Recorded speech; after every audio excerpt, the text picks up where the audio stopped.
Thank you very much. So thank you. Welcome back. Thank you. Thank you for coming back. I want to thank those people. Some people wrote to me last night and said thank you that they liked it. So thank you very much for that. It does my heart and soul good to know that I'm doing good. So let's start today. I want to talk. Can you see your screen? Let's see. Let me make this Yes. bigger Yes, for we you. can. Yes. Yes, we Okay. can. Yes. Today, I want to talk about the church as social actor. Oh, wait a minute. Ross, you had something you wanted to ask me before we got any further. No, it'll wait. Thanks. Okay, thank you. Last night, what I didn't show you was this. You will see this later in a different form. Very often, we get equality mixed up with equity, and they are not anywhere near the same. And people like to say, well, we're all equal, didn't we win that battle? We're equal. So in the first image, some of you have seen this before, it's assumed that everyone will benefit from the same supports. We see this in schools a lot, and that they're being treated equally. Being treated equally doesn't mean being treated fairly. That's important to remember. So everybody's got the same box, but you notice that the dominant person, the person in this play who's dominant, has nothing to do with skin tone here. The tallest person here is still towering above everybody else. All we've done is given that person more of what they already had, given them more height. So everybody's equal here, but the little guy on the right still can't see over the fence, and the one in the middle is barely seeing over the fence. In the second one, they're given different supports to make it possible for them to have equal access to the game. So they're being treated equitably as opposed to equally. They're being treated equitably here. But you will notice that that only gets you so far. Once you get this far, it's like I think Joyce said to us last night, once you've said the land claim, now what? So in the third image, all three can see the game without any supports or accommodations because the cause of the inequity was addressed. The systemic barrier has been removed. You see, the fence is no longer there. This is, if you will, the horizontal line. This is the equivalent of the horizontal line. All we did in the second one was kept the line, but said the land prayer or say, I see my privilege. That's all that happened in the second one. In the third one, we've removed the systemic barrier, which is that line. So with that in mind, is that clear to everyone? Yes. Okay. Yes. So let's go in to where we're going today. We're going to talk about the church as social actor. Remember, I told you that Jesus was a social activist. And he was, he came out of the synagogue. He went around, as I said, got down and dirty with the multitude, ate with them, sat around on the hill with them, went over to Mary and Martha, hung out to the wedding and said, hey, I'm going to bring the wine. This guy, as my friend said, this dude got involved. So that's where we're going.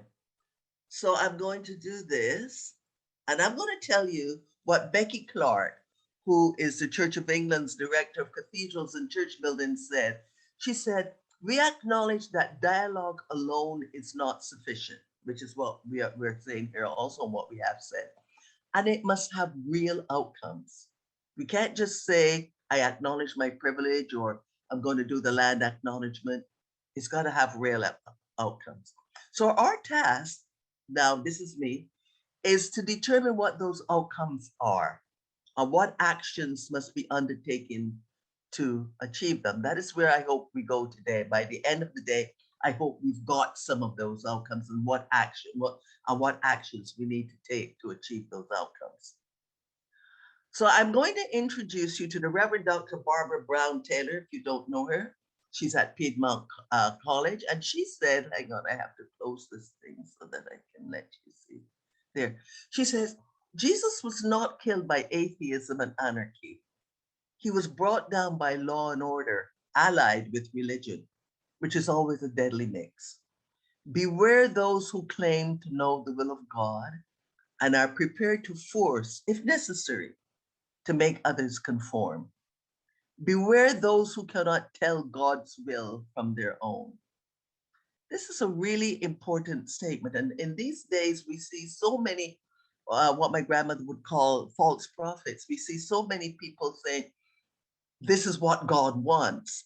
And it's always been amusing to me that whoever has their theory of who or what God is, that vision of God always corresponds to their own prejudices and biases.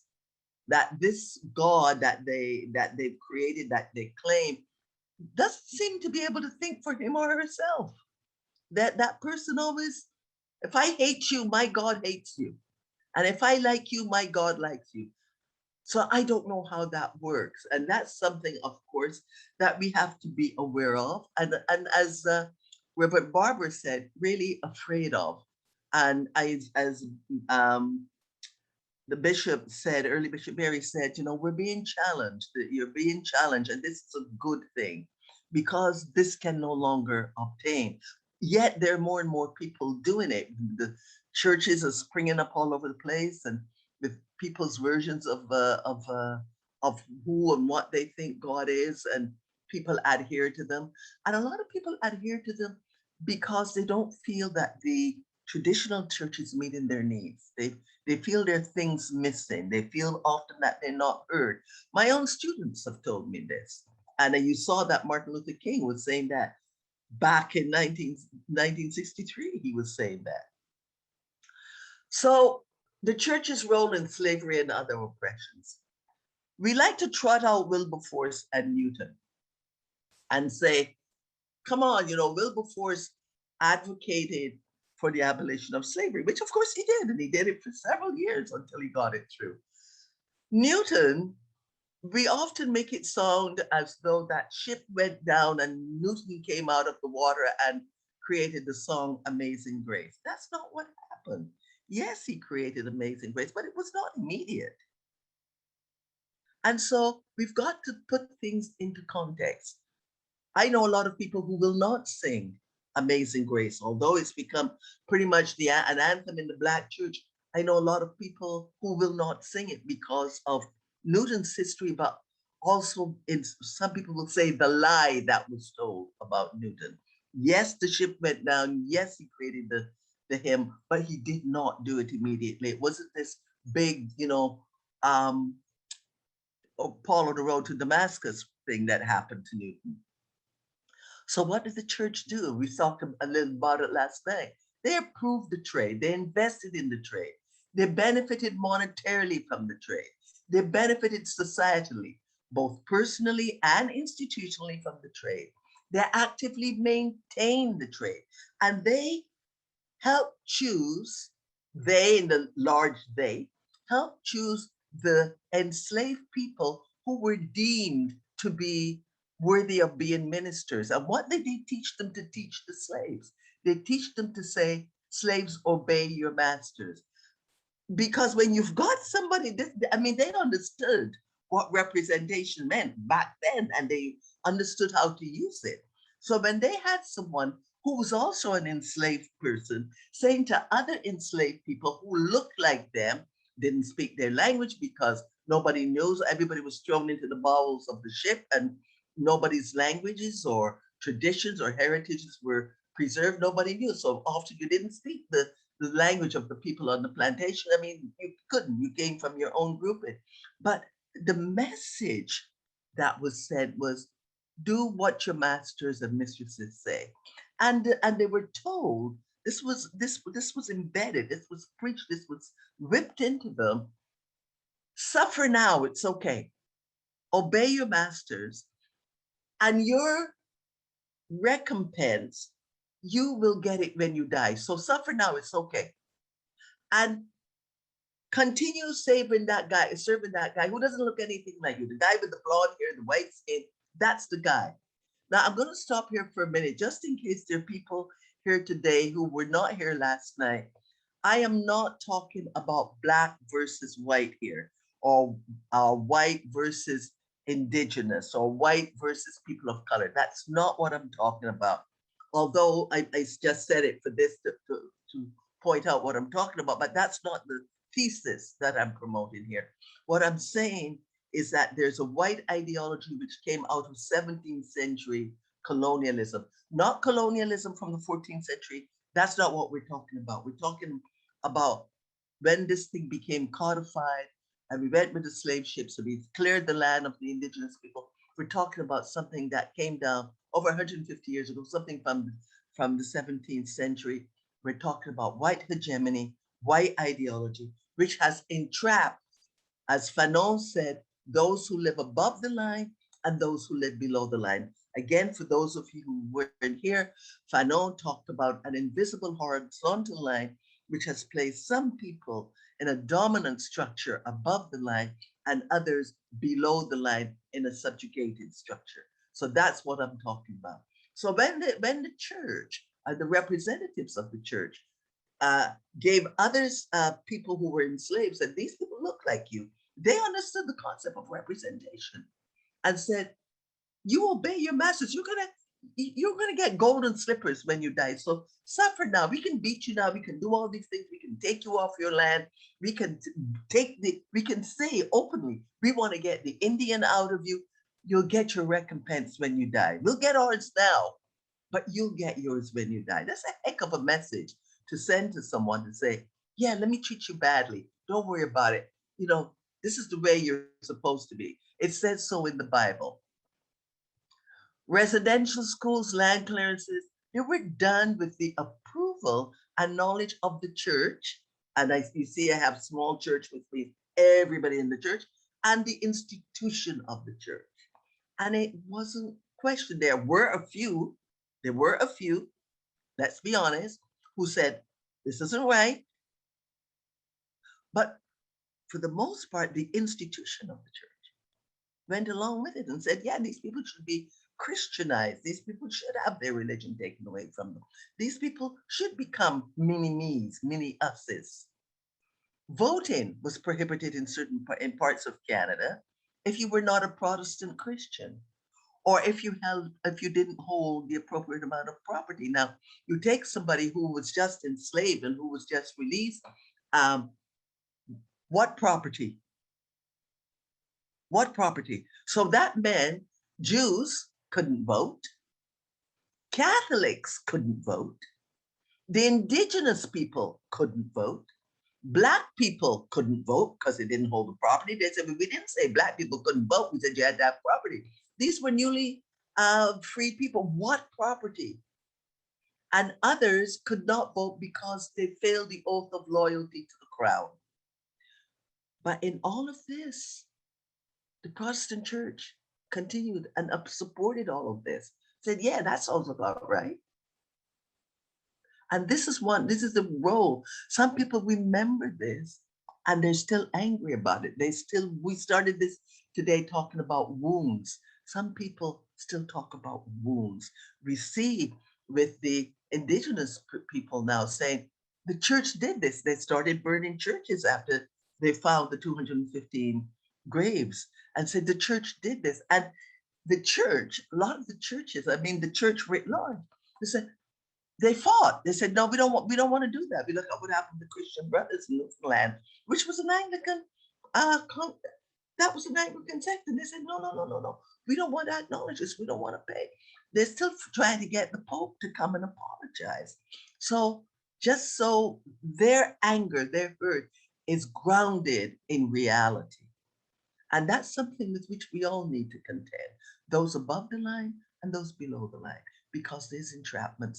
I see something in the chat. The Prophets by Robert Jones, excellent novel about a plantation and stuff that is. Yes, exactly. Yes, John Jack, precisely. Women could not vote in Quebec until 1940. That's right. Yeah, women were seen as chattel. One version of the catechism which was used with enslaved people in the U.S. South made people repeat 3 times, what are you made of? Yes, you said dirt. What are you made of? Dirt. Yes, imagine what that did to children? Precisely so. There's a great documentary about a long-standing white Episcopal family in Rhode Island that discovers how their ancestors were deeply intertwined in the slave trade. Traces of the, yes, a lot of people have had to come to terms with the fact that, and someone spoke of this last night, that their purity, whatever that means, it's not what they thought it was.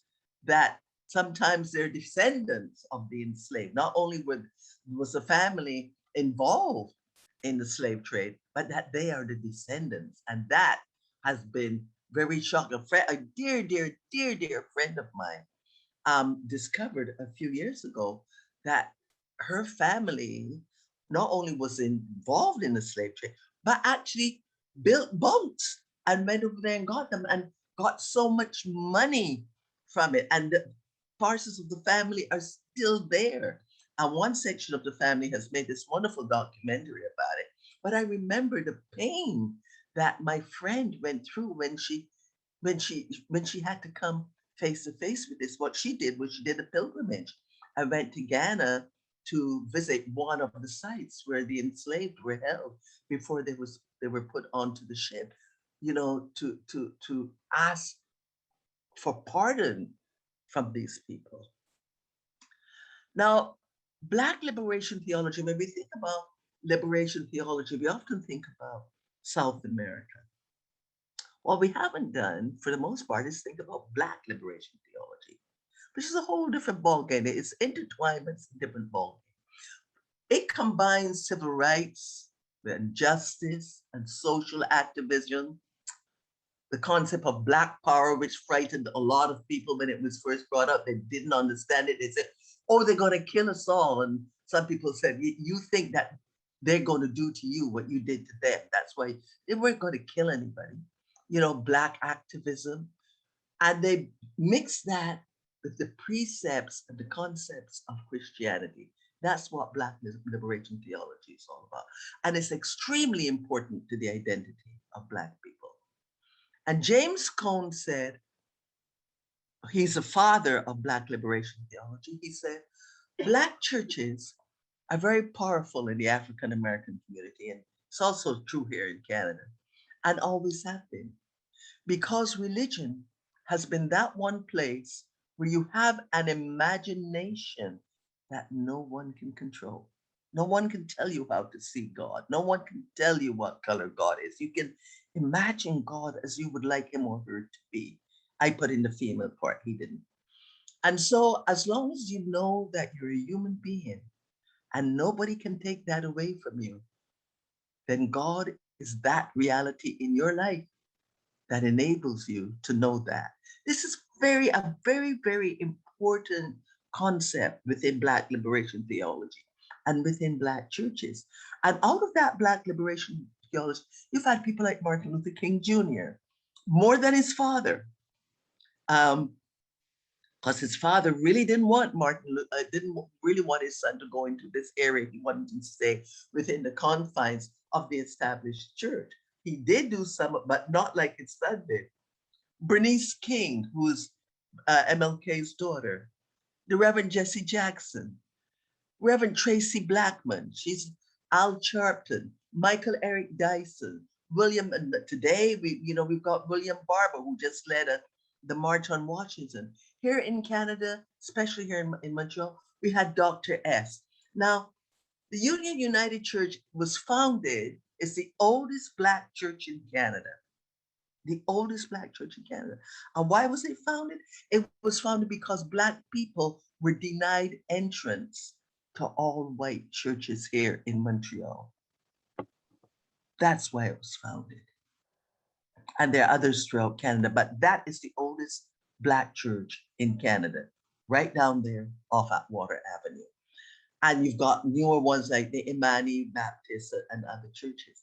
But so the church, these Black churches were founded because of what James Cone said. And they're powerful forces. It's a place where you can go and be yourself. It's a place where you can go and you can go through a catharsis. You can yell, you can cry. You can praise God to the top of your voice. You don't have to sit and be quiet in the church. You can, and you can testify and you can talk about the pains that you've gone through, and your neighbor will understand them without having to explain and go through the machinations or feeling that you have to protect someone's fragility. You can just be. And that's the role of the Black church. It's also a place where you can go and get social assistance. I know that that's happening in the Anglican Church. As I said last night, we should never forget that the Anglican Church has been very forward looking. You know, it's been forward with women and forward with gay liberation and indigeneity. It's done that, but it's not enough. But the glass ceiling is still there. Within the Black church, there've always been Black female ministers.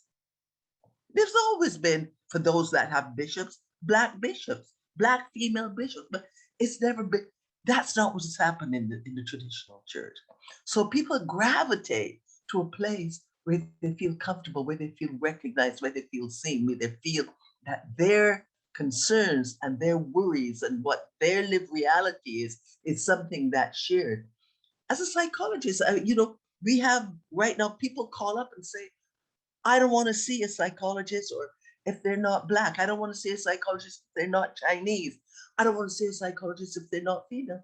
And I had somebody who waited for a year to get an appointment with me. And I asked her, why did you wait so long? And she said, because when I went to see a white psychologist, she said, and my first 3 sessions, I was paying them to teach them. I had to first teach them what my life was like and fight with them. And when they were saying to me, oh, it doesn't mean that, and couldn't it be this? She said, so I was paying them to teach them.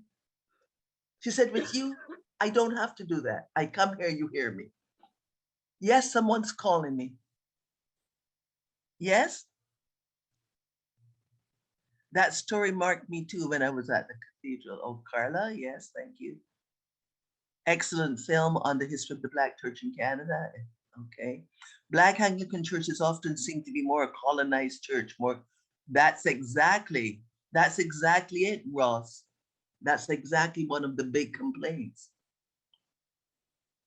So James Cone, he said, Black liberation theology is important because we were Black before we were Christians. That's a really profound statement because it speaks to who people are, to what their life experience was, is, and has been and continues to be. We were Black. We lived being Black. We lived with the rope and the lash. We lived with being ostracized. We lived with our children being told, you're not as bright. Today, our kids are still pushed into remedial classes more than others. I was asked to consult on a case where the psychiatrist called me and said, can you do this consult? I did the consult. This woman was a woman from St. Vincent. So she spoke with an accent. They couldn't understand her. The psychiatrist, who is an above the line psychiatrist, couldn't understand her accent. So rather than getting a cultural interpreter or even trying to understand her, he wrote that she had, I'm not going to say he wrote that she had a personality disorder, which she did not, and said she spoke, what did he say? Gypsy. I don't even know what gypsy is. So she was just dismissed. No, I don't know what she's saying, because she used English differently than he did. And so this is what happened.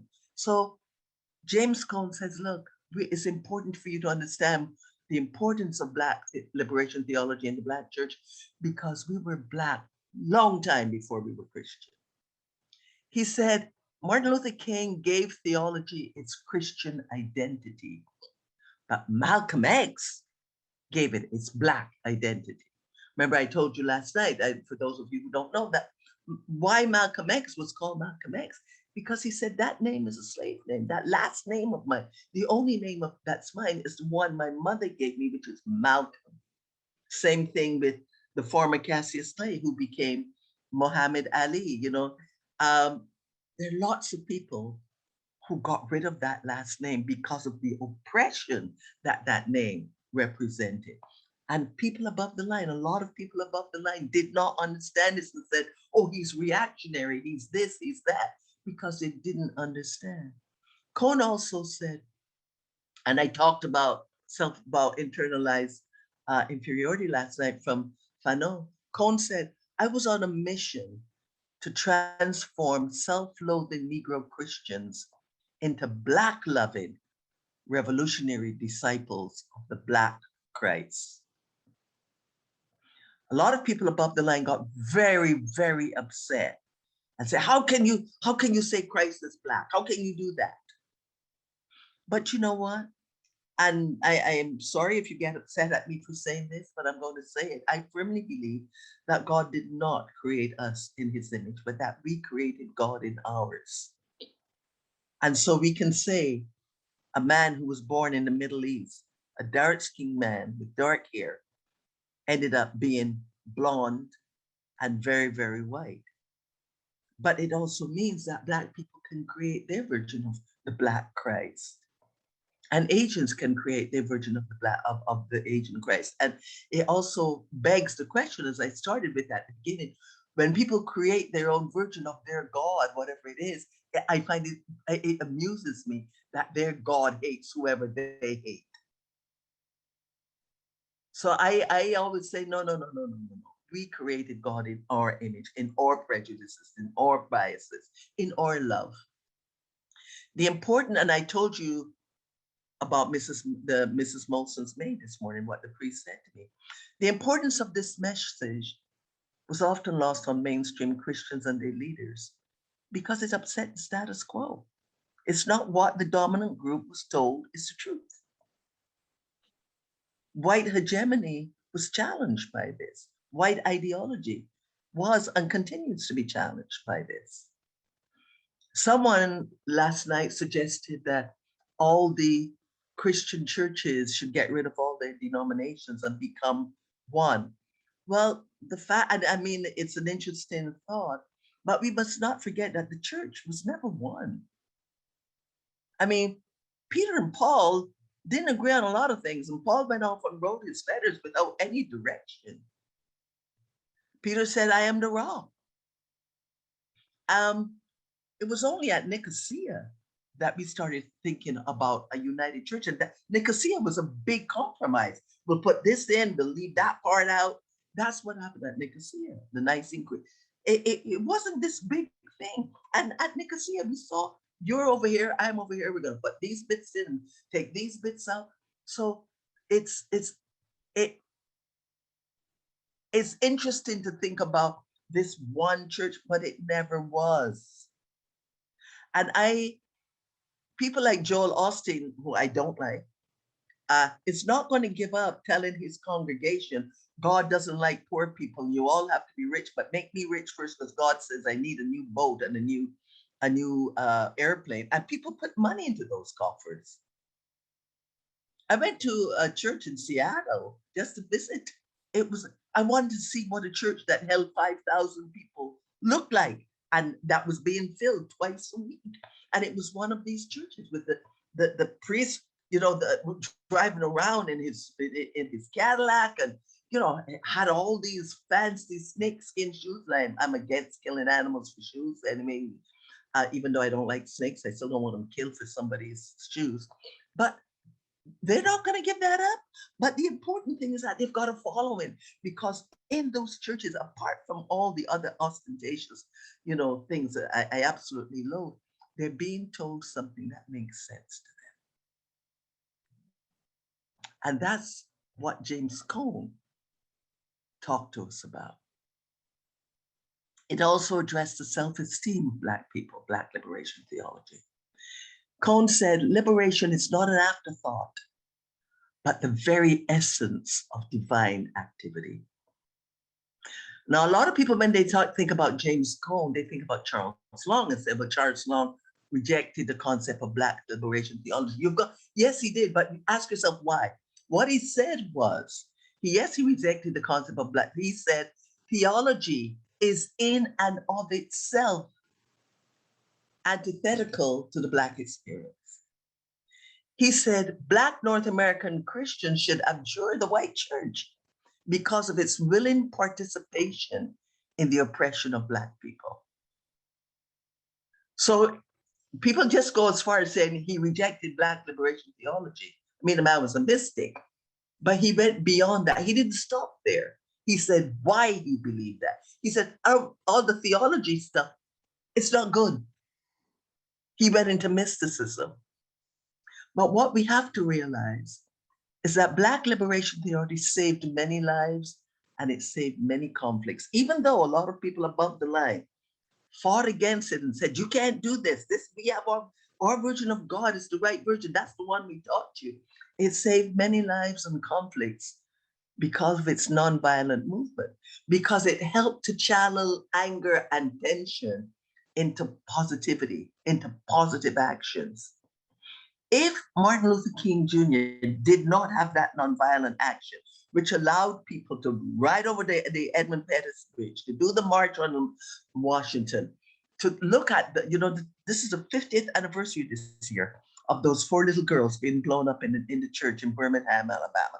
If we didn't have that movement, there could have been more conflagration in the United States and in Canada. They didn't burn things in Canada, but people still hit the streets than we've seen. But what Black liberation theology did, it had allowed people to take all of that anger and channel it into something positive. I'm going to march on and love that. I'm going to go out there. You're going to beat me. I know you're going to do this, but I'm doing this collectively. There are people here with me. I'm not alone. This is not something I'm doing on my own. I'm going to take a look at the chat. God did make us in his image. Okay. Man made a difference in favor of himself, but we should make the conclusion of Christ based. But we should make the conclusion of Christ. I don't know what that means, but we should make the conclusion of Christ based on geography. Patricia, can we help me? I don't know what that means. We should make the conclusion of Christ based on geography. What I mean to say is that given the area where he was raised and lived, we conclude that he wasn't white. But when God created us, he just created man. He didn't create. It's man who made the difference. Like you said, we were raised in white churches, and we go back to when he was first painted in Europe, and they made him they made Christ in their image, white people. But we have to, when I say we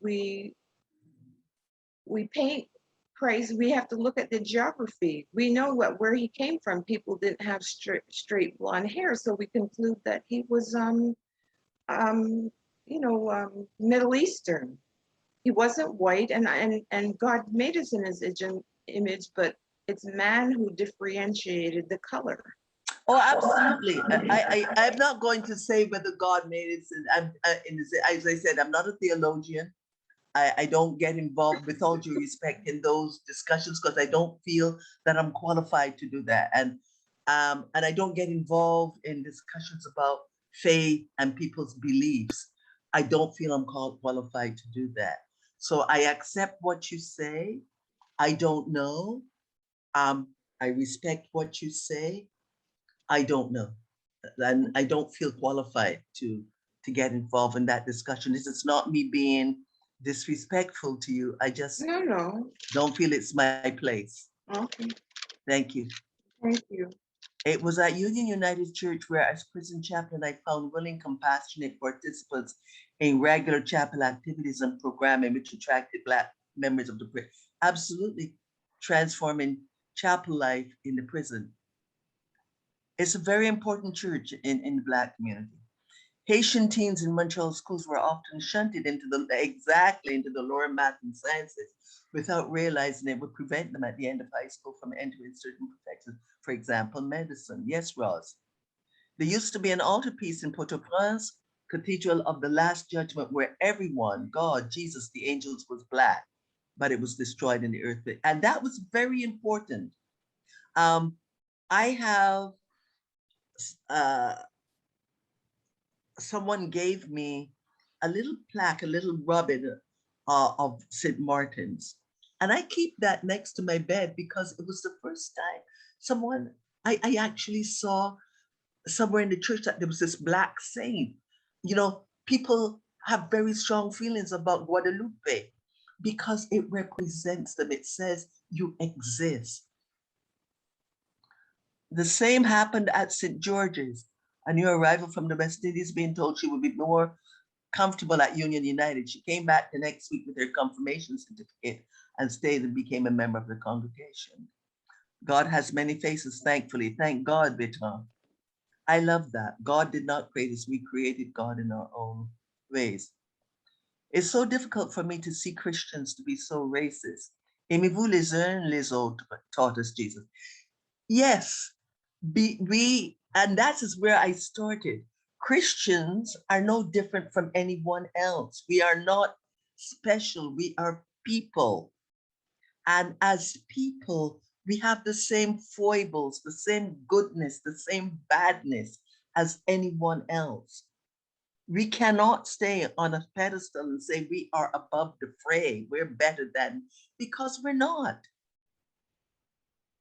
Everyone on this earth can be the recipient of bias and prejudice, and everyone on this earth can be the giver, can be the bearer of prejudice and bias. We are not different. And that can be very difficult for some people to accept. Yes, Deborah, it is difficult to see. We are doing this today to try to change the trajectory. I think this is because so many of us fail to be able to acknowledge that we are loved by God ourselves. That's a very good point. Who said that? Bertrand. Okay. Maybe a need for many. Do we feel worthy of love? Do we love ourselves? Can we acknowledge and know that God loves us? Both those above and below the line struggle with worth precisely. Yes, because we are entrapped.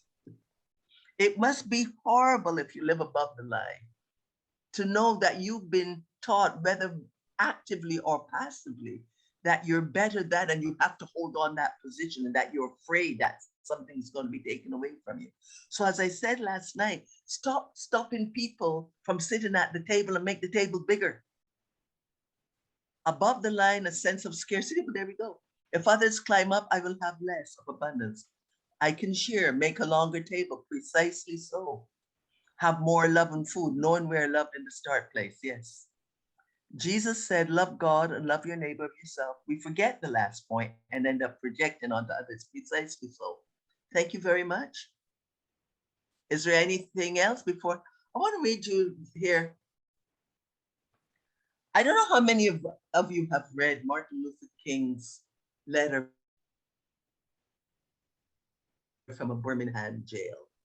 If you haven't read it, I suggest you read it. It's a long piece, but it should be read. He wrote this letter to white theologians, white rabbis, white clerics, white Christians, white Jews, others. And he wrote it because they said, oh, you should wait, just hang in there, hang on there. You'll get your relief in heaven. Hang on there. It's going to take a long time for things to change. Just wait and don't upset the status quo. Stop causing trouble. And time will heal all wounds. With time, you'll get a better place in society. With time, you'll get out of poverty. With time, they'll stop setting the dogs on you. With time, these things will happen. And if you read that letter, there is so much pain. He's so hurt. But in addressing this concept of time, of being told to wait, time will heal, once he said, such an attitude stems from a tragic misconception of time, from the strangely irrational notion that there is something in the very flow of time that will inevitably cure all ills. Actually, time itself is neutral. It can be used either destructively or constructively. More and more, I feel that the people of ill will have used time much more effectively than have the people of goodwill. We will have to repent in this generation, not merely for the hateful words and actions of the bad people, but for the appalling silence of the good people. Human progress never rolls in on wheels of inevitability.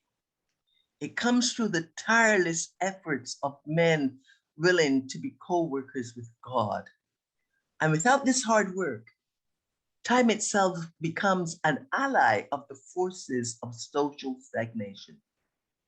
We must use time creatively in the knowledge that the time is always right to do right.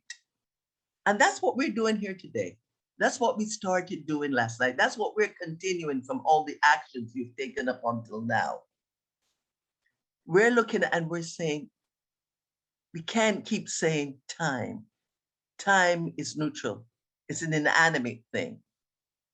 And it's always the right time to do the right thing. And so he was very hurt by these priests, by the Christians, by the Jews, by all these people who said, leave things the way they are. Just hang in there. You know, eventually time will make it better. He says, we can't do that. And I'm so hurt. And he said it in the letter. He said, why are you saying this? This is so painful. I expected you, he said in the letter, when this happened, I expected you as people of God to come out here and do God's work with us. And now you're telling me to continue this? Let's let it go and wait for time. He says, no, that is not good. Time can be used constructively or destructively. And I'm very happy that I'm part of this situation with you where we're using time constructively. I thank you for inviting me to be part of that with you. I'm going to stop here and ask you, is anyone wants to say anything?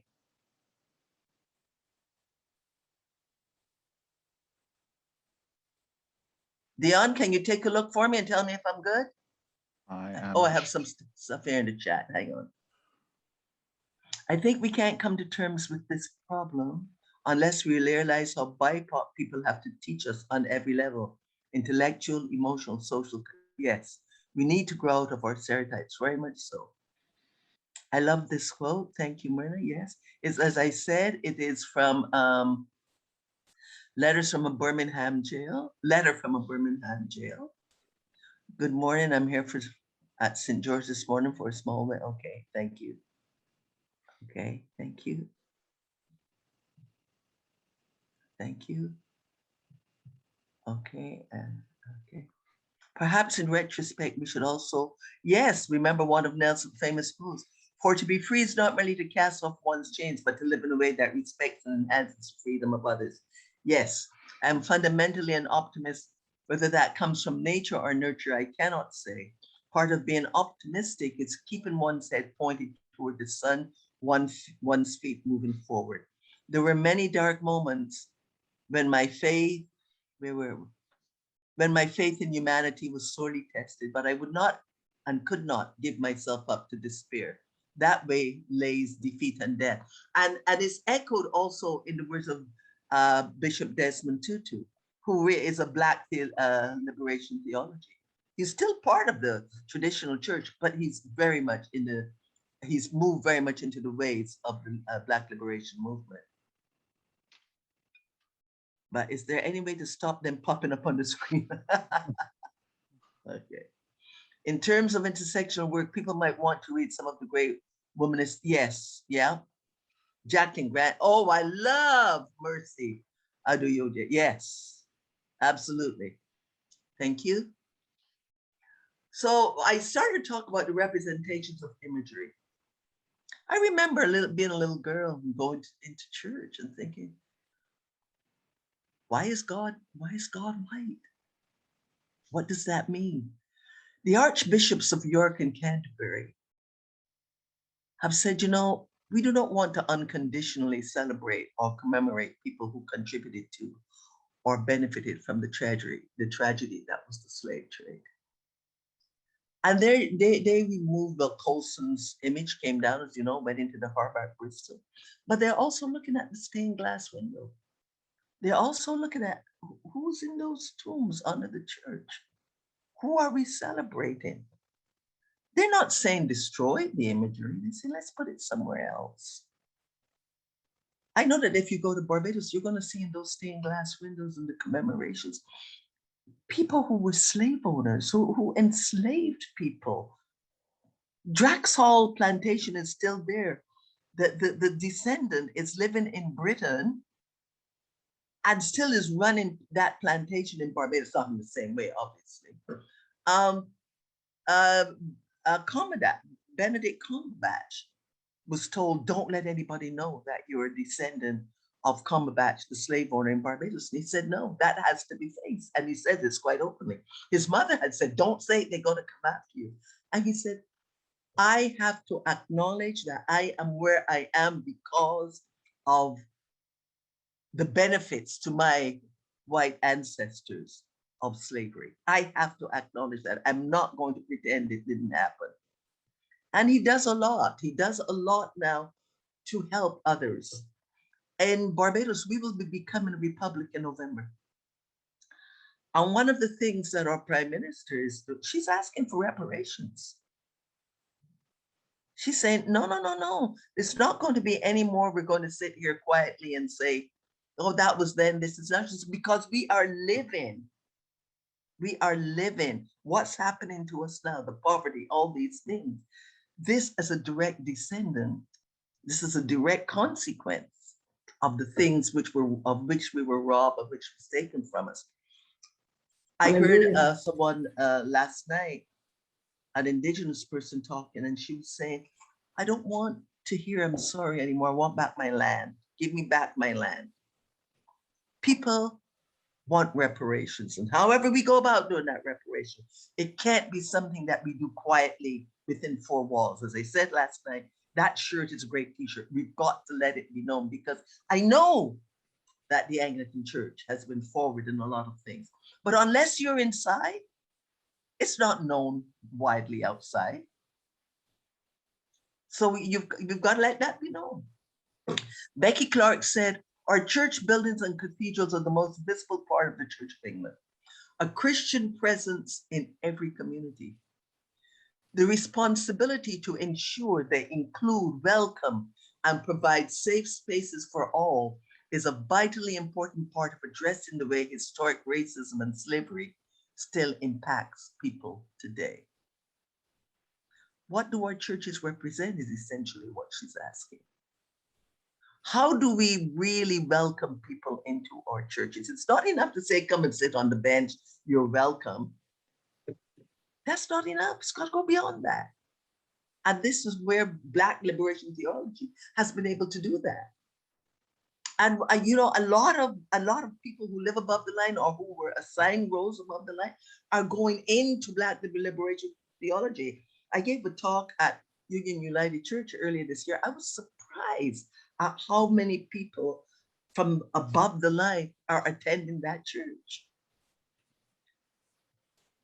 A religion true to its nature, Martin Luther King said, a religion true to its nature must also be concerned about man's social conditions.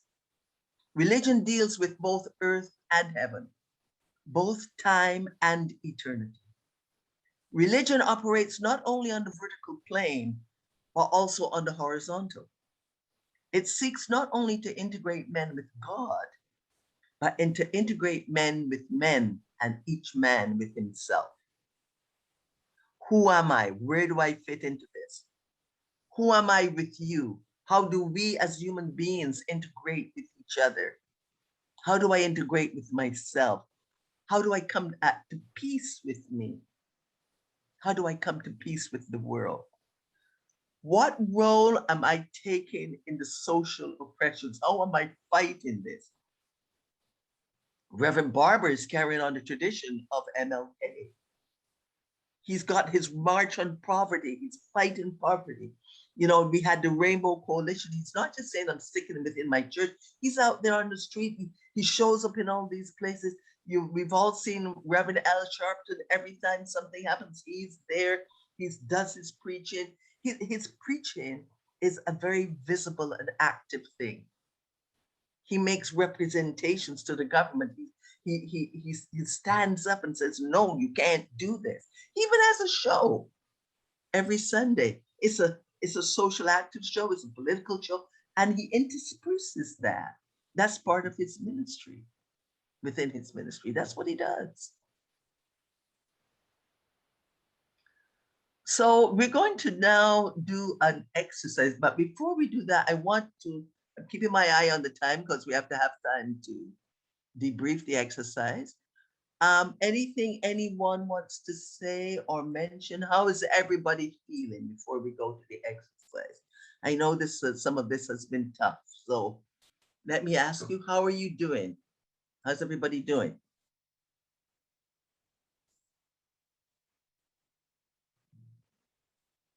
That's fine, I think. Sorry? We're fine, I think. You're okay, Bertrand? Yes. Okay.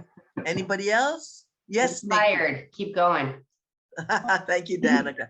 Yes, Nikki. Yes. Going back to one of the quotes from Martin Luther King Jr. when he says that talks about the appalling silence of good people. Yes. That was written at a time when, of course, racism was overt and right there for everybody to see. And I think all of us would like to think at that time we would have stood up against it, but we may or may not have courage.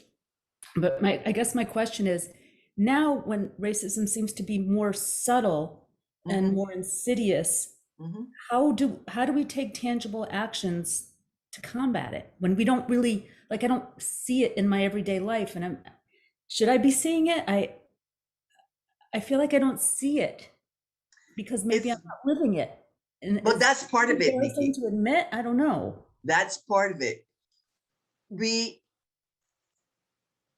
It's very difficult to see something to which you're not subjected.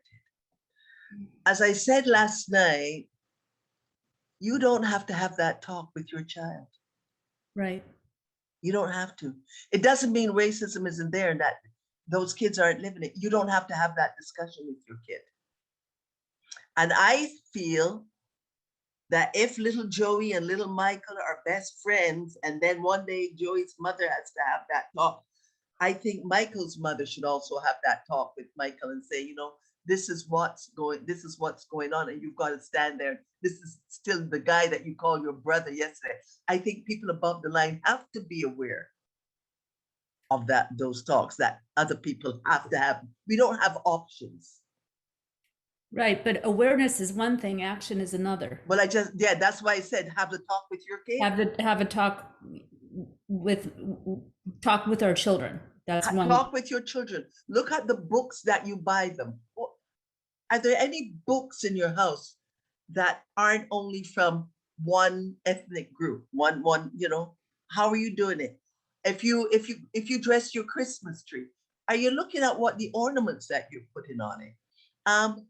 Do you take your kids to restaurants that aren't only from your own ethnic group?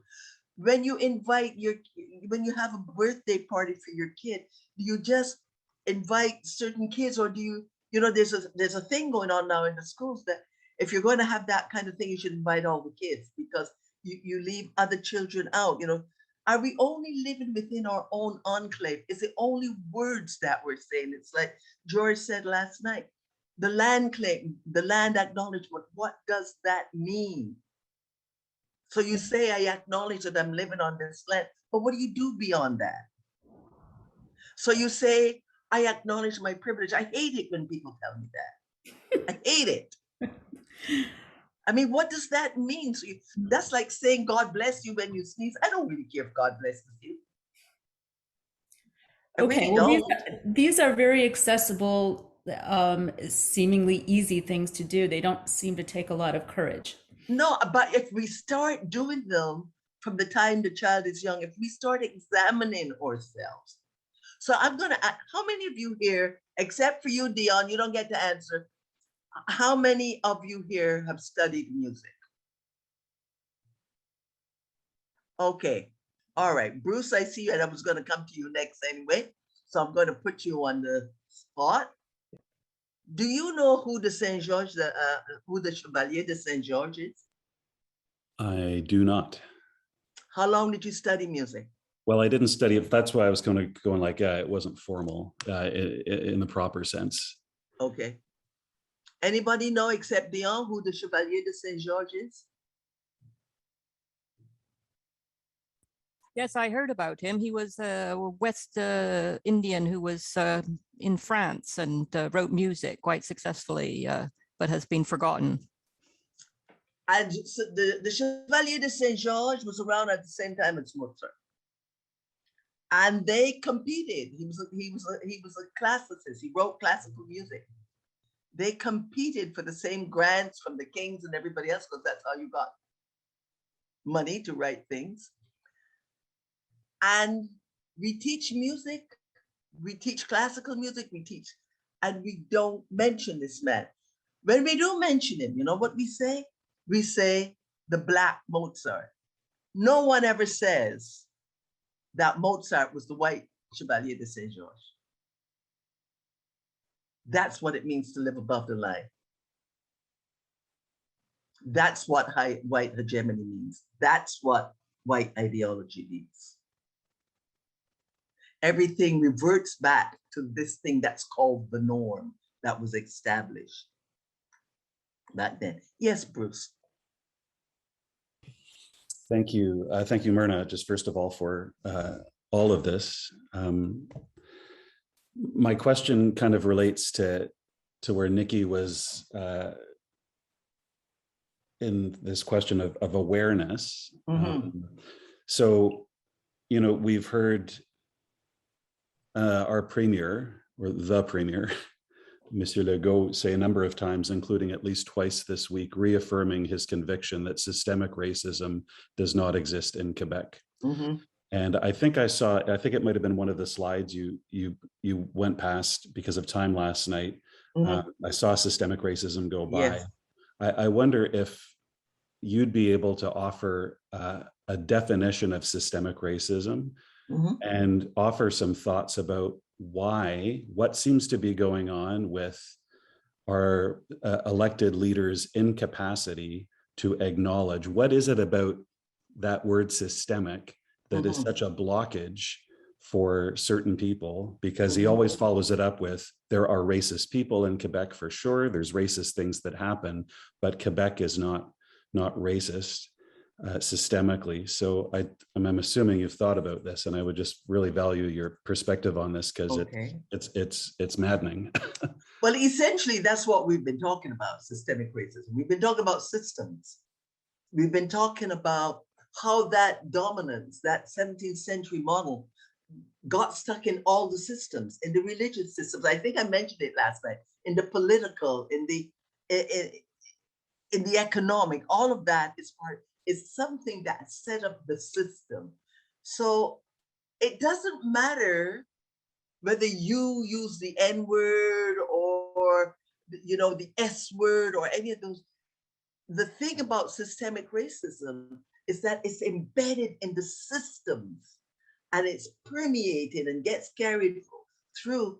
And the educational system, when we look at a little kid and, oh, I don't understand their accent, so let's put them into remedial classes because they don't speak a way that I understand.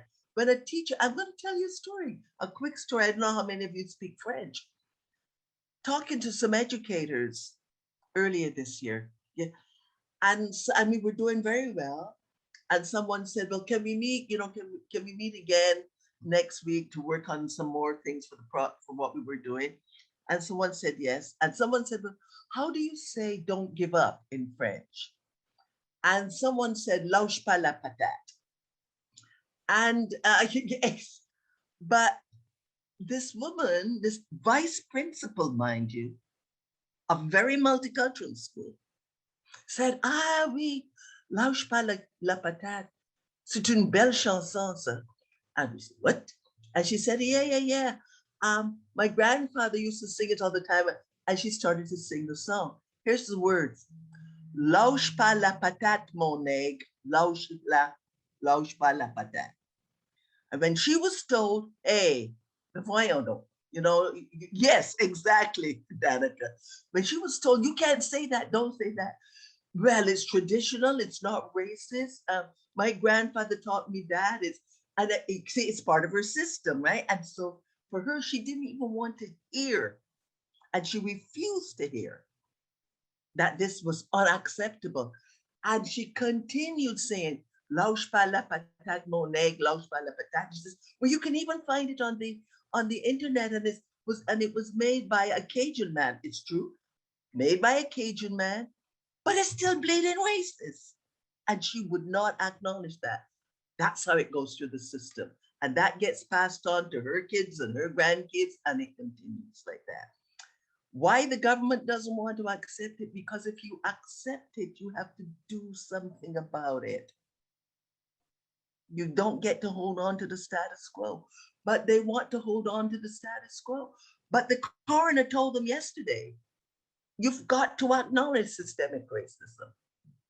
The coroner said Joyce Eshuan would not be dead if she wasn't the victim of systemic racism. When you go into a hospital where you should be getting help, and somebody is calling you racist names, and then we say, well, why don't the Indigenous people want to go to the hospital? Why, when you leave them to sit for hours in a hospital chair in Winnipeg, you're epileptic, and someone's decided that you're drunk, you weren't even drinking, and you die there? Why should I trust you? Why should I go? The same thing with a lot of people, a lot of Black people not getting the vaccine. We know we've been experimented on. And so they don't trust the system. They don't trust a system that said you are 3/5 of a person. They don't trust the system. In psychiatry, when an enslaved person ran away, there was a name, it was an illness given to that. It was called drapetomania. And that person was put in a hospital for the illness of trying to escape slavery, because slavery was what a wonderful thing. These slave masters were like, you've got to be crazy to want to run away from slavery. That systemic is embedded in the system. We don't even use the word Asperger's anymore. We certainly wouldn't use it to say to anybody who's Jewish. You know why? Asperger's, the person for whom this thing is named, was a Nazi. Alzheimer's, most of the research was done by a Black physician. They named it after the white physician. The Black physician gets no recognition. The Lancet has just come out and written a big article about it. And I think the Journal of the American Medical Association just went and said, this guy actually did the work. That's systemic. It's in the system. That's what it means. That help? Yes, thank you. Thank you. Diana. Yes, systemic racism is an analogy. And the analogy is with medicine.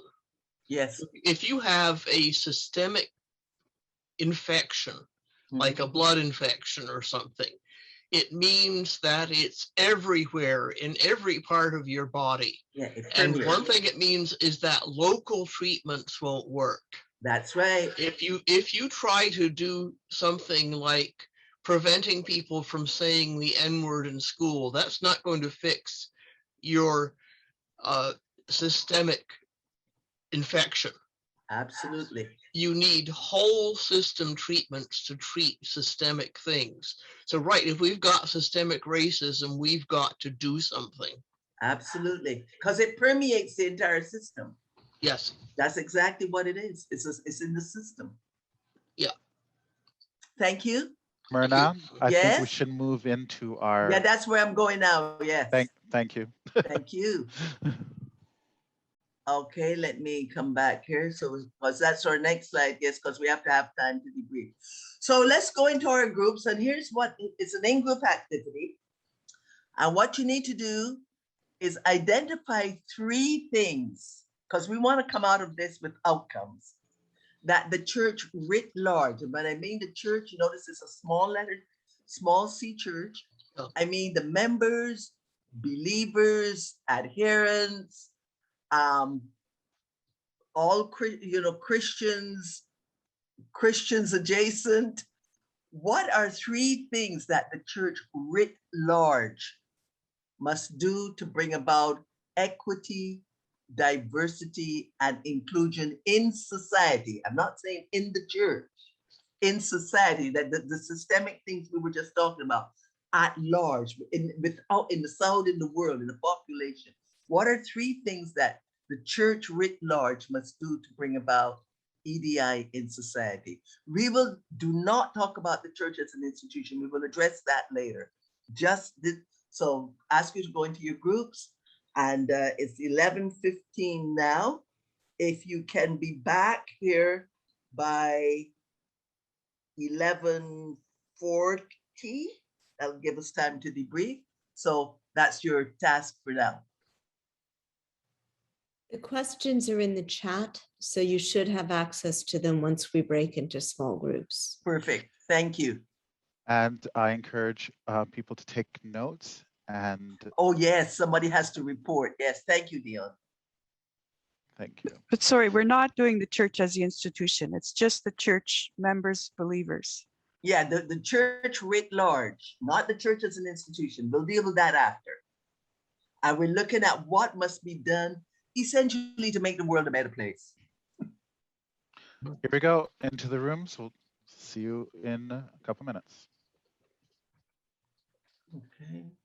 And I'll come visit you in your rooms. Let's see.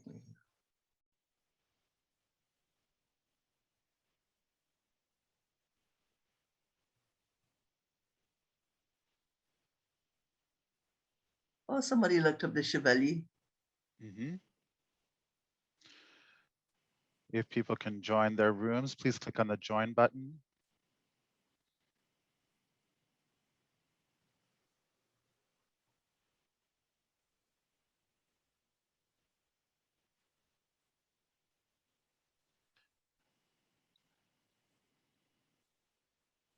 Oh my. Lots to read. Let's see.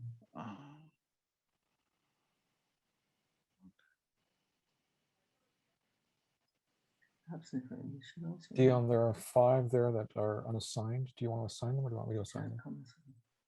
I'm just answering back somebody. I'll catch. There's 5 that are unassigned still. Oh yes, I catch them. Perfect. Let me put them in. Thank you. Very good. Let's see. Thank you for sharing. Oh, this is very nice.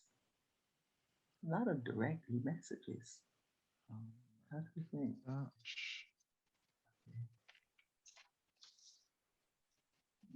If people find out that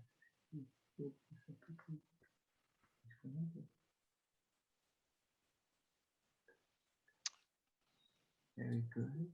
Dion, sorry, do you remember what time Myrna mentioned we should return? 40. 40, thank you. That's an interesting. I'm trying to find out what room I was assigned to. Dion, I'm still not in a room.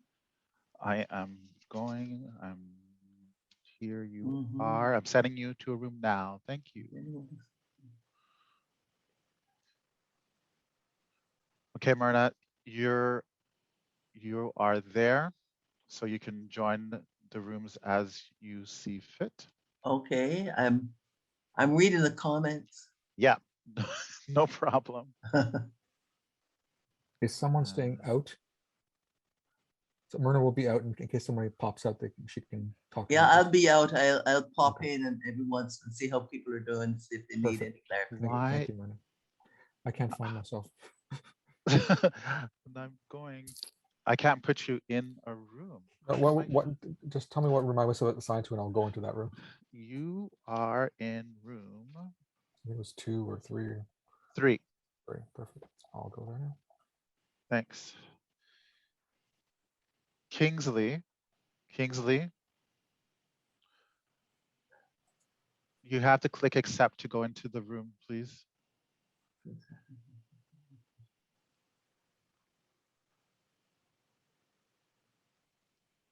Is that something?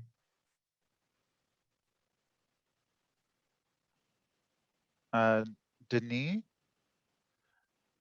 Yes, he wrote Den- beautiful music. Yes, he did. Denis, êtes-vous là?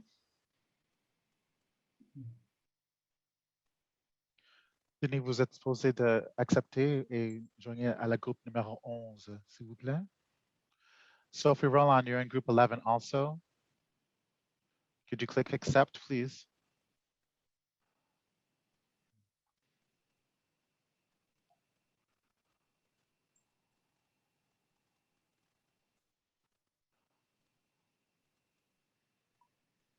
What happened here? I see. Uh-oh. Where am I? Are you still there? Yes, I haven't been able to get to my group because I have like 6 people that haven't gone into their groups. Okay. Oh my stars. And it's like, I'm trying to move them and they're not letting me move them. So it's like, Okay, hang on. anyhow, you know what? I need to join my group, so they lose out. I'll see you in a second. Thanks. Okay, I lost. Okay, so how did wait a minute. Ah, there we go. Okay, we're good. We're back. Good. Okay, I'm good. Thought I'd lost myself there for a minute. Okay.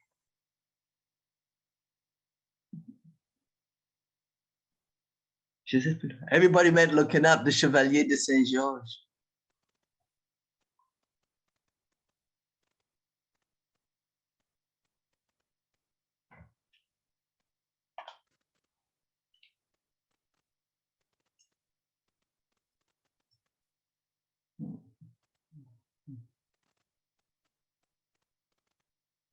Absolutely, because of complicit big time.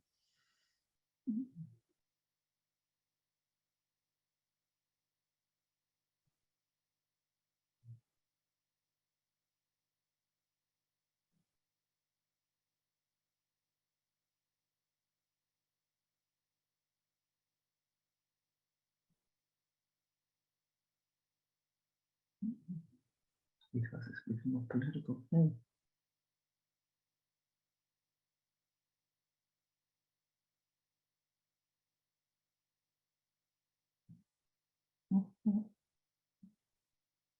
Oh, nice.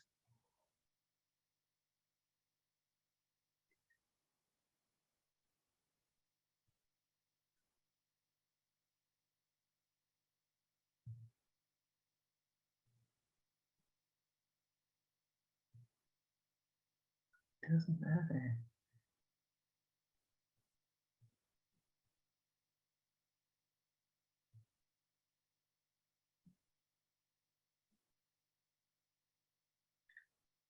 I do too.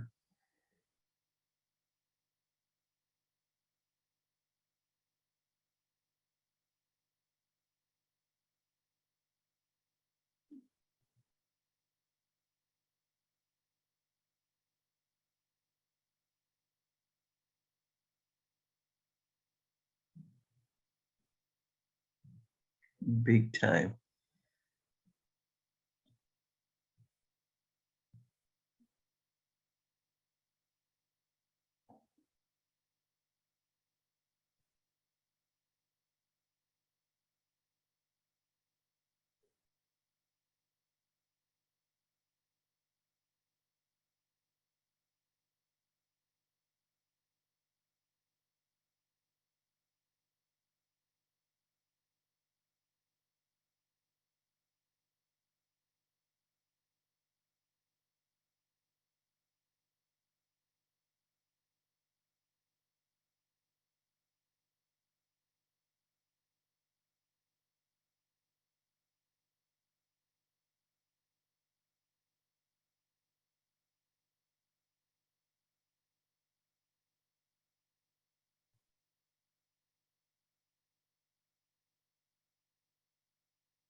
Not the church.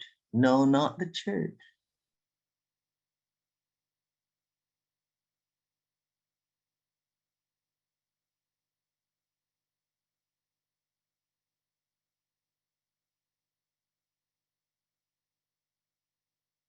Okay. So let me see if I can get into these rooms. Let's see, how do I get into the rooms? Okay, how do I get into the rooms? Let's see.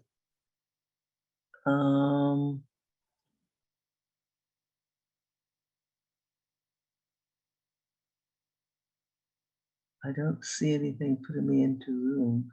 I need to visit the room.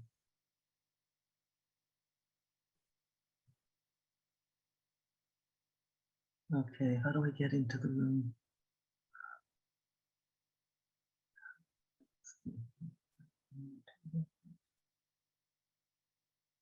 Okay, time to call Dion. So I don't see anything inviting me. Dion?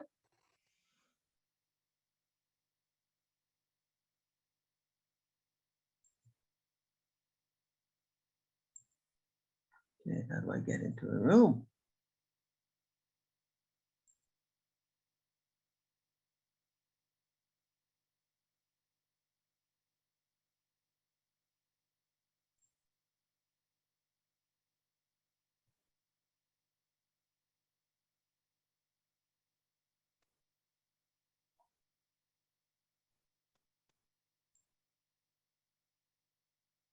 Okay, I'll get back into this room.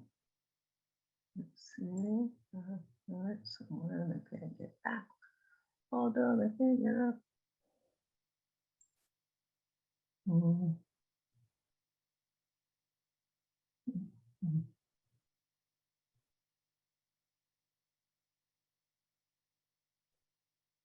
Let's see. How do I get back into my? I'll get back into. What's that?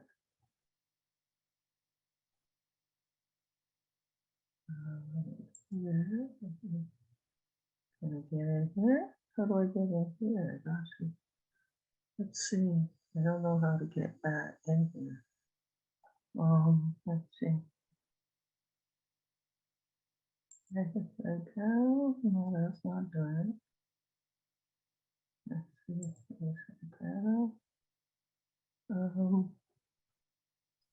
How do I get back? Right here. Yeah.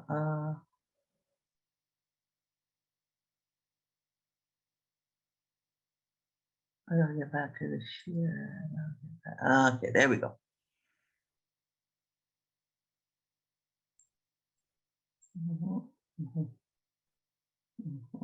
I know back here. Okay, okay, how do I get? I don't see anything sending me anywhere. Let's see. I don't see how I get in.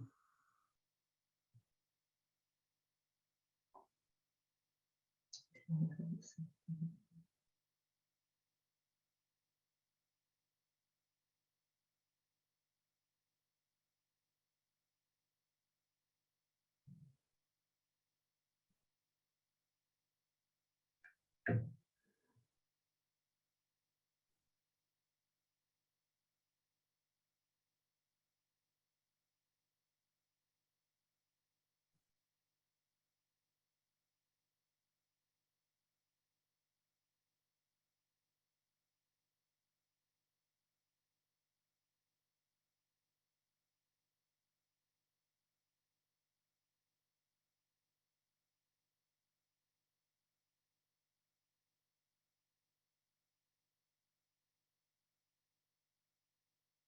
583-7867.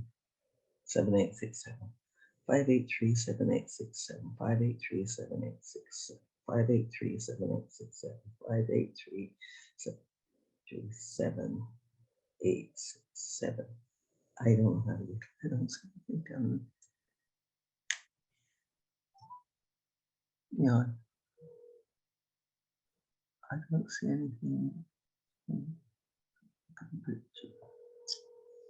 Okay. I don't see anything telling me how I can get into the rooms here.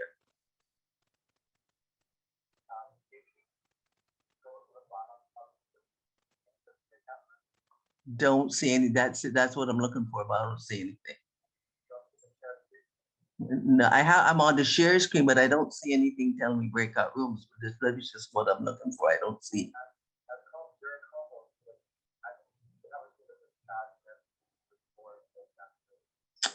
I have I have chat, new chair, pause, annotate, remote control, stop video, security, but I don't have anything saying breakout room.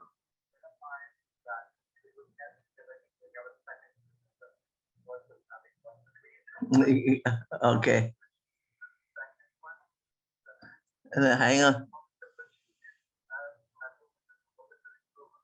Yeah, okay. Just let me go and visit a room because I don't see anything telling me how to do. Okay. Yeah. Okay. Okay. Thank you. And I might have to come back and ask you this. Okay, thanks. Okay, bye.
Hello, Yvonne.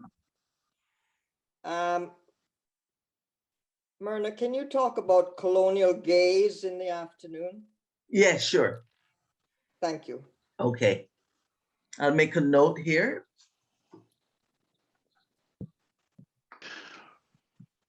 So everybody's back? All right, so I want me to call out the different groups in order and have them. Yeah, sure. And I remember this is about what? Okay, go ahead.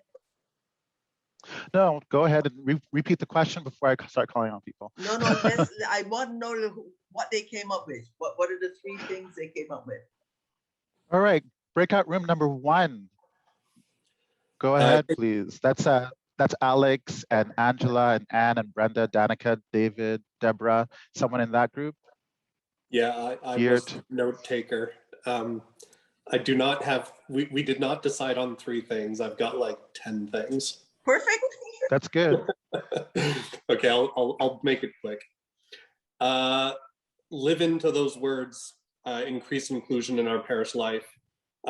Actually make friends, invite them to your home. That's people of different cultures, races, etc. Talk to them, get to know each other. Stop prejudging people. Acknowledge the existence of BIPOC, accept them on the same level as us. Get our theology correct on these issues. Go beyond individual actions. Prioritize listening to voices that are below the line. to lead, but to start with ourselves, addressing the problems in our own communities, change our sermons, change our liturgies, and take a public stance when we see injustice. Each member of the congregation has to do some introspection, make more provision for diversity in the church, make liturgy relevant to everyone. Next is a quite specific recommendation, have a resource person at churches or a team of resource people who can make services and liturgy more adaptable to people's needs. So that's some that if somebody's uncomfortable or feels a need for a change in how these things are done, they have a specific resource person that they can go to talk to about that. Investing the anti-racism committee, the diocesan anti-racism committee, with the resources to demand systemic change in the public sphere through politics, activism, and by taking bold stances on instances of injustice in society. Look at what's happening within our walls, calling it out within ourselves, giving space for different stories. Each person must speak out. And finally, instead of just calling out when we see problems, call in when we see good things happening, positive things happening, and shine a light on those things. And that's it. Thank you. Thank you very much. Thank you. Next group, please. Go Group ahead. 2. So this has Anne coming, Camille, Daphne, James, Jennifer, Jose Lemoine, Nick Lefort, Patrick Wheeler, Randy Gates. Someone from that group, if they can fill in, please. Yep. Four big points, not three. First was to listen and to go beyond listening, to encourage and give opportunities for storytelling and provide space for people to be heard. Second, to question ourselves, to admit to our own internalized racism, to undergo our own self-examination, and listening to others as part of that. One very concrete step, be able to look people in the eye and acknowledge people who are different from us, and not just to walk by them on the street, but to actually engage and to take small steps to overcome our fears of people who are different. And finally, to stop being spectators. I like that. To be willing to take risks, to step up and to challenge others. Thank you. Those are wonderful. Thank you. Break group room number 3. So that had Ben Stutchbury, Bertrand Olivier, Merlin Howard, Diana Bouchard, Karen Nechtel, Carla Holmes. Someone from that group, please. Yeah, I was a note taker in that group.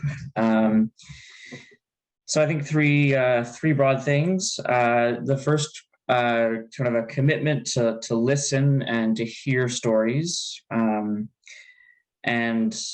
that leads into the second aspect of noticing where our voices can be most impactful. So raise your voice, speak up, and leading into this third point around accepting that we have an obligation in the world, an obligation which involves making changes in our personal lives, that there's a call to we need to be transformed as we are listening and raising our voices and learning, as we listen to those below the line. There's a willingness to be, for those of us above the line, to be uncomfortable and to be changed. And it was a very rich conversation, but I think broadly those are what we're talking about. Thank you. Thank you, Ben. Breakout room number 4. So that had Barbara White, Bruce Myers, Janet Dench, Kate Murray, Michelle, Nick, Ralph. Someone from that group, please report in. I was speak your name themselves so we can continue. My name is Barbara White, and I was the note taker in that group. Our points are very similar. We had more than 3. the number one was speaking out when see something happening, whether that's writing a letter, making a phone call, attending public protests. We discussed quite a while, be very careful about putting labels on people, and but don't make that an absolute rule, because it could have to do with context that you're in which you're doing it. So to be learning about it. Learn to listen to what people are saying, do something new that you've never done before. Use our role in the institutions, our work or organizations that we're within to look at what's happening in that place and try to speak about it, whether voices that are heard, the panels that are there, be a voice for change. Be aware of our everyday lives. Who do we smile at?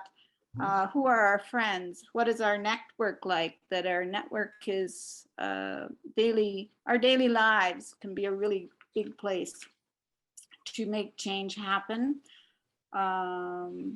Strategies. We talked about that we need some strategies and what to do when we're confronted with someone who is making racist comments. How can we handle that? And to maybe practice or learn some to prepare ourselves before that happens. I think that's about it. Then there was a little bit of talk about what kind of reparations might happen in the future. Thank you. Thank you, Barbara. Group number 5, so that had Brian Perron, Chris Barriger, Mary Pickup, Jean Fils, Rob Wells. Someone from that group, please report in.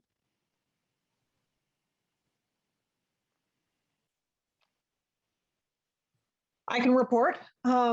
We had, like others, we had probably more than 3 ideas. Among them were becoming visible in popular movements and demonstrations, including possibly if gatherings are scheduled on Sunday morning, changing the church schedule in order to make it possible for the congregation to participate in a public demonstration. We also had we discussed how some of these conversations feel very similar to those that were happening a generation ago, and that we want to move beyond that and take real action and ensure that that a generation from now people aren't saying the same things.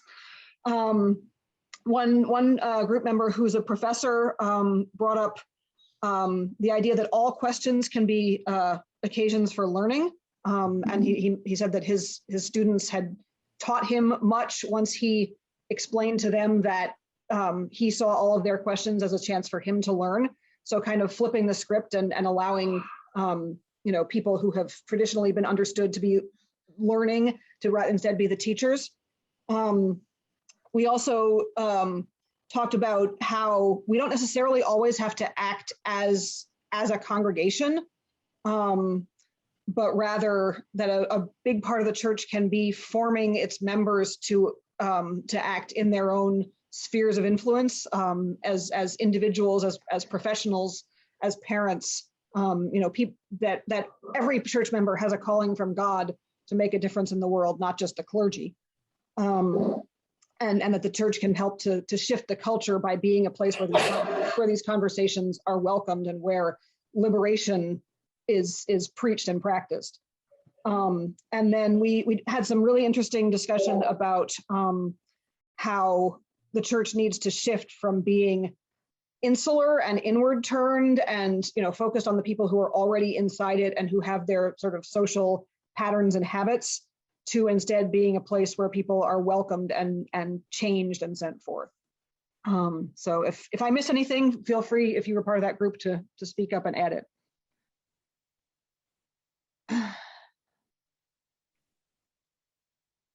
Being none from that group, Grace, thank you for reporting back. We'll move to group 6. That had Crispell, Bethany, Jean-Jacques, Linda, Margaret Gregory, Natasha, Patricia, and Ron. Go ahead, please, group 6. Yeah, so Chris Bell here reporting for group 6. We got in our 3. I spent a lot of time on the third one because it's very important to us. one thing we can do is speak up when you hear unacceptable comments, racist comments. You know that racism is subtle, and people feel that when they get together in groups or in a locker room, like a former United States president said, some of these things can fly, but don't let these comments go by, because they speak to an attitude that must be stopped. So speak up when you hear inappropriate talk or racist comments or something that is debasing. Also, where you have some authority, where you have some pull, where you have a chance to increase diversity on the teams or the committees that are making decisions, that are doing work. In other words, getting more people who look different from you and different from each other involved. Have a more inclusive group. Then we got on to inviting people. That was a third one. Invite people to functions, people who are very different from us. We even thought about inviting people from other denominations, maybe even other religions. Get some Muslims up in there. Get to know people who are very different from you and make people feel confident of their capabilities. You had inviting people to participate or to do things, not just dumping upon them, but, you know, would you like to offer this skill? I noticed that you're very interested in. Someone saw me putting down my head taking notes and invited me to be the scribe for the group and to report back. That's what I'm doing now. Doing that in church can be very inviting. Make sure your liturgy, what you're doing, is accessible. Is it coded? Are there things in there like liturgy that I came across, talking about our need to be grateful to the Lord and always be thankful for what he did? And it says for the children, it was a family service. Sometimes, like the Jews, we are ungrateful and we forget. I said, oh my gosh. My Jewish brothers and sisters, I'm just repeating what was in the liturgy. I thought it would be a good idea to change that. I thought that was not inviting language. So what are we doing on Sundays? What are we teaching the children? How about follow-up? It's good that we have something like an ecumenical service in the community where we all get together, hold hands, and we are family. I got all my sisters with me. Here, and then it's over. Okay, how about other, keep inviting people. You have suppers throughout the year. Maybe your church has a day camps for the neighborhood children. The people in those communities, other communities have children, to invite them. Someone said invite them to Bible studies. That's a good place where there's a good exchange of ideas. Make yourself available. I mean, I suggested that at the end of a function, an ecumenical service or whatever, so that was fun. Or at the end of a Seder supper, that was great. When are we going to meet again? When are we getting together again? Don't you do that with your friends? So when are we going to get together again? Do the same thing with people that you don't normally see on Sunday morning or at your vestry meetings or whatever. I get out there and go to those functions like the World Day of Prayer or these ecumenical functions. Get ready to be there and to participate fully. And finally, just a shout out. This is slightly different. It might even be number 4, but I think it goes with making yourself invited. It's a shout out to Bethany.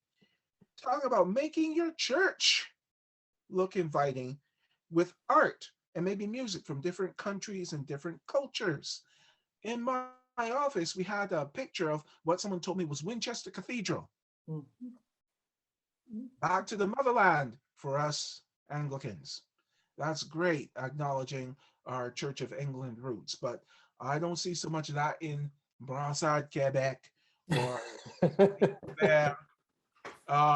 So I mean, the Francophone's kind of distanced, and other cultures are not reflected. How about some? I immediately thought of what happens in my church Black History Month. All these pictures of MLK, Malcolm X, Oprah Winfrey, why not? And Black queens and all these quotes. How about leaving some of that art up all the time? Art from different cultures and music, having music in your liturgy. I love onward Christian soldiers as much as the next guy. The church is one foundation, but there are other ways to express your love for the Lord that other cultures use. Have that regularly at your potluck suppers. It's good to have that international meal. There's some sort of international meal that a lot of churches have every year, but maybe once a year. And my poor white friends don't get to taste cuckoo until 2023 because we've already For them. So that's my favorite meal. That's great stuff. That Yeah. pork. Food from different cultures and different countries. Have that regularly at your gatherings. So I think that we spent a lot of time about invitation. That was very, very important. Being inviting, being open, and asking people to join us, and making sure when they get there, they're not told that they're a group of people that are ungrateful or traditionally opposed to everything God stands for. Behave yourself when you have company. Mm-hmm. I'm going to ask the indulgence of everyone gathered here.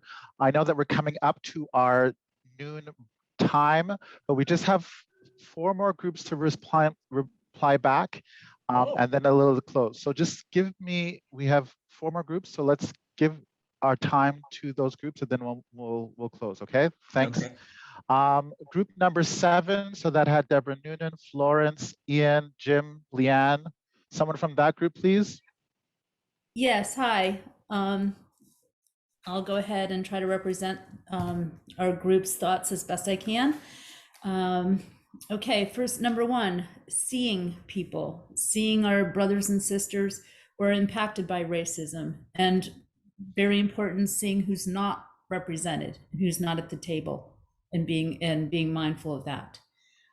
We had the good fortune of having a prison chaplain in our group, and that led to a discussion about inequity in the legal and prison system, which is, of course, huge.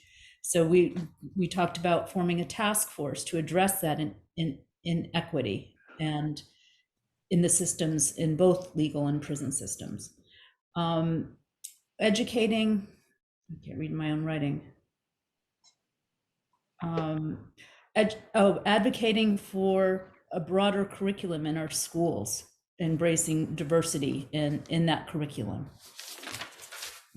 Encouraging our congregations to be involved in municipal elections, if nothing else, by asking questions of people who knock on our doors and asking them outright, what are your plans to address inequity and lack of diversity and lack of representation? Do you have plans for this?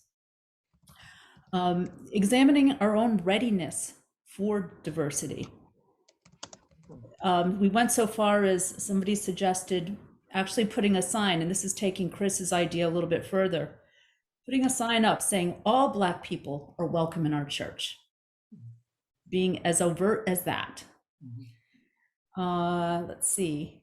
And finally, integrating other diverse voices into our own education for lay people and clerical people. Like, for instance, we have a Lenten study using the teachings of Dr. Martin Luther King. So those are our ideas. Thank you. Thank you, Nikki. Group 8, so that had Holly Ratcliffe, Jane Aikens, Joel, Keith, Margaret, Patricia. Someone from that group, please.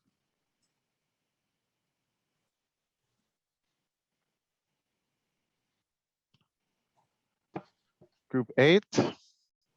We've got to ascribe. So I took a couple of notes. Thank you, Jen. The first one was to stop saying I don't see color. Thank you. One was we focused a lot on Sunday school. So start in Sunday school to teach anti-racism, and also we picked up the idea of Myrna of teaching people to be advocates for their friends, empower them with the tools to challenge when they see their friends being hurt. We brought up empowerment in the workplace. If you're on a hiring committee, make sure that there's diversity happening there. Bring attention to that. Support shelters. If you can only help with your money, support shelters. I think that's all. There might be others, but I forgot to note them down. Thank you very much. Number 9. So that had Maria, Penny, Chris, Vivian. Someone from that group, please. It's Vivian reporting. We first talked about listening and listening to the silences, listening to voices that aren't speaking, finding a way to encourage that thought to come forward. And when we're meeting people in church, do we ever have coffee with the various diverse people that we ever do meet, or do we never go to each other's homes? There's always like, a couple of us talked about cliques and what that's like, and also how each group seems to see their church as theirs, even to the extent that an interracial church might see itself as a Black church. But the Black people would see it as a Black church, but there's white people there. It's like, so just teasing loose self-definition as a group and being open and porous and attentive to the experiences of the different people.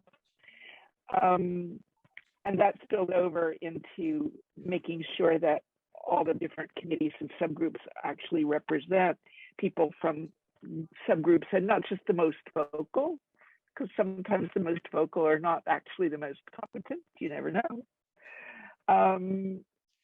Then we spilled over into talking about personal witness in the workplace and outside the doors of the church, because we had gotten a little bit caught in our churchness. And the fact that a lot of people on the outside don't even know that Christians are people with convictions and might be gay, might have interracial relationships, might care about making a difference in the world and not just fomenting hate against certain groups. So breaking down the prejudices out there by just being ourselves and not keeping a secret of the fact that we're Christians, and that despite that, we have convictions and we do certain actions. Somebody also mentioned the fact that advocating for refugees is certainly a blow in favor of diversity in these times, and makes a huge difference in society, even if these aren't like Christian refugees. I mean, we're not worried about that. Thank you, Vivian.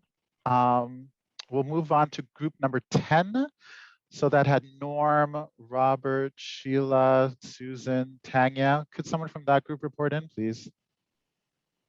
It's Jen Bork. I think I got nominated to report because I took some notes. So we came up with, I think I've sort of coalesced these into 4. So if I'm missing something, somebody from the group, racism in our parishes, in our communities, in the world, globally, locally, sort of quite broadly. We talked a lot about the importance of the practices of listening and empathy. So having a real radical respect for other people and their experiences, and an empathic imagination to, even if we haven't lived the same experiences, to understand them and to believe those, their stories.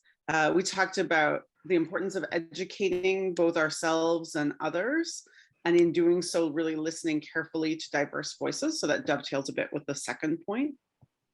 And we talked about making structural changes, both in our church communities and more broadly in other spheres where we have influence, to work not just towards equality, but equity. Thank you, Jen. Is there anything else from that group? No, we're good. And then we have group 11. Frezia, Gabrielle, Irene, Jean-Daniel, John, Mary. Could someone from that group report in, please? Okay, I will try to do it briefly. We started talking about the church itself, and liturgy is a good way to contact and to link everyone. Now, how can we use liturgy to do that? And we compared, say, translation versus adaptation of liturgy. We inherited from a British tradition, and no, being born in Britain is not a sin, but there's also people who've been born in Natchuk or Kigali or Port-au-Prince or Paris, and we should not forget about them. We noticed that, well, the church is sort of, for various historical reasons, is sort of off society. I mean, we used to have the church running hospitals and churches and things like that. Now it's like the exception rather than the rule. Yet we must not stay be silent in society. Should we invest ourselves in hospitals or schools or things like that? Maybe there are other places where we are better placed. Like one example that was brought up was the immigration court. I mean, the person who's just rejected from immigration. I could add the person who just get out from a refuge, like Action Réfugiés, or Aware, or who takes care of women in violent situations. I mean, these are people that need a shoulder to put their head on, and B, that needs our words to, so that we not only prendre la parole, talk about injustices, but also do something against it.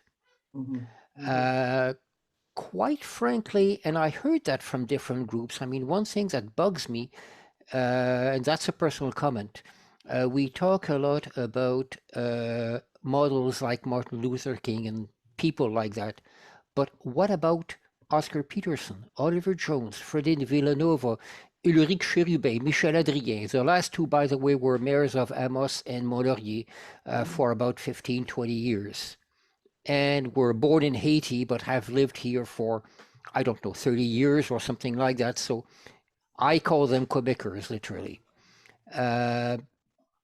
And we, in the rest of society, we talked a bit about immigration court, but little actions are sometimes things that we forget about, and they're easy to do. And one example that one participant named is, at one time, well, she was in a grocery waiting in line, I think, and she heard something drop and pick up the thing. It's basically a woman behind her who has dropped something for her from her caddy, and where the lady looked at her like with big eyes, as if she had done something strange. And well, one thing I did mention is that that lady in question was a black lady, and the speaker who brought the case was a white one. So was it simply because a gesture in a grocery is unusual, or was it because, well, the other lady didn't expect? But I mean, these are examples of breaking the gap. And one last thing is that the distinction between church and society, in a way, is it justified? I mean, sometimes we tend to say, well, we'll solve the problem in society, and it's a bit like not in my backyard. Or I'm not racist, but I mean, I have a couple of black friends. I'm not, but the other one who's not a friend, therefore I don't take care of them, or I mean, things like that. So church and society, one should be the stepping stone into the other, and not sure which way it goes. And one example going in that line is that one member said, well, I'm not a priest in the church Sunday, and then Monday an individual in society. I'm someone all the time. I'm the same person on Sunday, Monday, and whatever day of the week, created by God, who must do whatever good things has to be done. And one last comment, in which I heard both in other comments, but also in our group, is that it's very easy when we talk about what's a problem with them, or how could we include them in our society. I mean, whatever, I'm just making these sentences, but I mean, it's just to say that it's easy to talk about them versus us rather than the big us. Thank you. Tout à fait. Tout à fait. That's all the groups. And I know that we're at 12:12. Yeah, we have to add those 12 minutes on. Exactly. Yeah, Could I ask you to close our session in 3 minutes so we can still give an hour for breaks? Absolutely. Okay, so I'm just gonna take a minute now. We'll be back at 1/4 past the hour. So we're still giving you exactly 1 hour break, okay? Okay. Go ahead, Myrna. I just want to tell you wait, the purpose. Roz, sorry. I don't know how to hold it over. Roz, I just said you can close and come back in, and I'll put you back in later. But I think we're all getting out, Roz. Yes. Oh, Yeah. okay. Okay, good. This exercise was to get you to do introspection, not to necessarily look at what the church needs to do. We're going to have an exercise on that, but it was to say to you, look inward. What do I, as a human being, what do I need to do? And a lot of you did that. And it's very painful to do that exercise. It's so much easier to push out when you say, well, this needs, and Michelle made the point of society and the church. Are we really going to continue that distinction? Because it continues the us versus them. But we are all members of society. So the question is, what can I, as an individual, dans ma vie personnelle, dans la quotidienne, what can I do to make this a more equal thing, to bring about better equity, diversity, and inclusion? That was the purpose of the exercise. So I'm not that interested in the responses, although you had really good responses, but to get you to look inward, ask yourself these questions. What am I doing? What can I do? On va continuer après, dans l'après-midi. J'ai 2 questions que je dois adresser. One has to do with empathy, and the other one has to do with the colonial gaze. I can do both of that as I go through. It's going to come up anyway. Thank you before we go, is everybody okay? Any feelings of discomfort or anything? Yes, Robert Miller, something? No, I just wanted to add one thing. I didn't hear anybody else mention it. I think it's very important that you search your own mind and admit either to yourself and or to others that you have either been a racist, have racist tendencies, or have practiced racism in your life. I think we have to be honest with ourselves. And I mentioned this in the small group. I was born into a racist family. Going back to my grandfather's, and it took me a long time to come to terms with that. And I think that is probably the first thing a lot of people should consider doing. And that's very difficult. And a lot of people are not racist because it started off being racist. It's the system again. It's what was inherited. Everybody, I have to keep repeating this because I want to make it clear. We're not talking us versus them. We're talking about a pattern of learning, a system of learning that has entrapped everybody. I don't want to take your time because I want you to get your foot, but I don't want to not answer your question. Is it Tanya, you had something you wanted to say? Huh? Are you asking me? No, I see Yes. Tanya Lesak had this up. You are muted, Tanya. You have to unmute. Thank you. Unmute. Sorry. Thank you. It's just one point. This is Jen's point. Jen left this out when she's talking about our group. She forgot to mention her own point about using the language of sin and repentance. Kind of internally, when we're talking about race, it's about our sin and our own brokenness, and then the need for repentance. That's all. Thank you. Yeah, and forgiveness, and the first person we have to forgive is ourselves. Okay.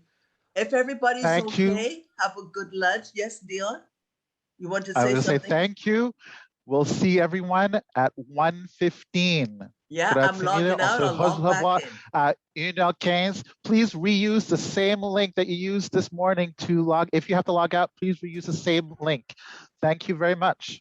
On se voit cet après-midi, tout le monde. Oui, dans l'après-midi. Bye-bye. Log out or leave it on? If you can leave it on, that'll be great. Okay, but if thanks. you log out, that's fine. Thank Okay, you. thank you. Okay, thank you. Bye. À tout à l'heure, tout le monde. On se revoit cet après-midi à 1h15. Thank Tout à you. fait. Bye-bye. Thank you. Bye.